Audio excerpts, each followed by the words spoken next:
So here I'm getting one of my strawberry ganaches that I use that has Bumbly's strawberry jam in. It's delicious, and I've frozen it and I'm just defrosting it, so it's pretty much defrosted. And what I'm going to do is I'm going to weigh how much I've got, because then I'm going to turn it into a mixed berry ganache, and I've defrosted a mixture of berries that I had from the freezer here. I'll separate the liquid and then I'm just going to mix them together so that I can use it to pipe in some of the new chocolates that I'm making. So this ganache is great and it goes really far. You really don't need a lot, and it's really good for icing cakes because it's a very strong flavour, so you can use a small amount. You don't have to have a really big thick layer of icing on there, so it's one of my favourite ones to use because that in the end also saves you money. So yeah, we zeroed that, and I'm going to get, can't see me, the actual fruit, because the thing that is nice about this is that I always choose jam that has a really high fruit content, so you get bits in it.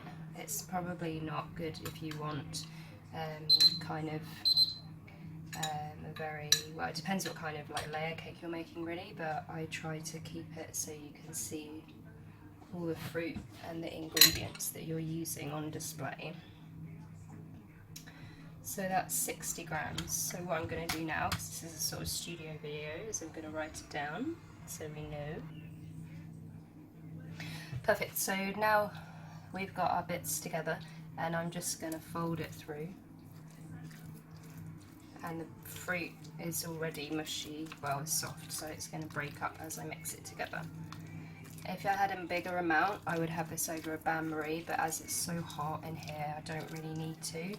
But we need to look out for, because this ganache is a bit different from the other ones I use, is that we don't want it to split.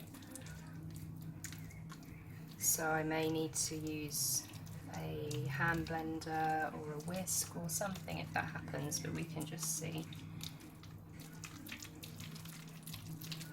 These are all actually really good as well for piped truffles, because the ganache goes hard afterwards. So I'm going to use some of the liquid from the fruit that I just took off to run through it as well, but I don't really want to change the consistency too much, and also I don't want it to split. So that's mixed together here nicely, and then what I'm going to do is I'm going to add probably about 10 ml of the liquid.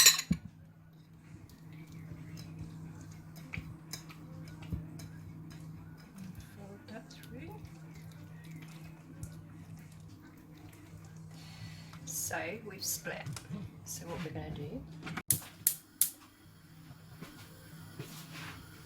and this is probably quite a good thing to happen, you can see it has all these, like, almost looks like egg white. It's probably a bit too close. It's a bit better, yes. A bit like egg white, and it's kind of warm and just generally a bit unhappy. So what I'm going to do is I've got my bain-marie on, because I've got my pot of water ready to go anyway. I usually have it there. And I'm just going to sit it on some boiling hot water and stir it gently until it comes back together, and then it will be fine.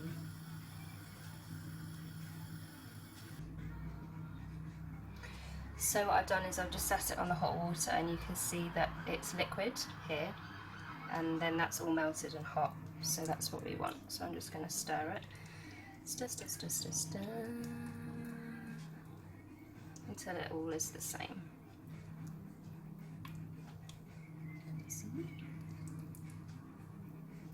And you can use a whisk, but if I use a whisk then I'm going to lose all these nice lumps of fruit, which I want. If you were using it to ice a cake, it would be nice for the layers, but you might want to give it a blend if you were using it on the outside, because that's going to make your life a bit harder really, depending on what kind of look you're going for, I guess. I've got a few nice vintagey type looks which don't need to be super duper perfect, but some things do, so yeah, that's perfect. So there we go.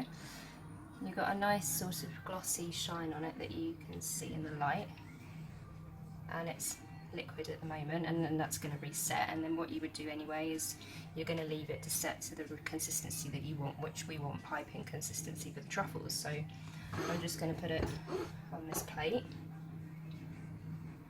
It's going to go quicker like that, about the amount I need. And then I'm just going to leave it to set, and then I'm going to use it to pipe in my new bonbons that I'm making. Yay!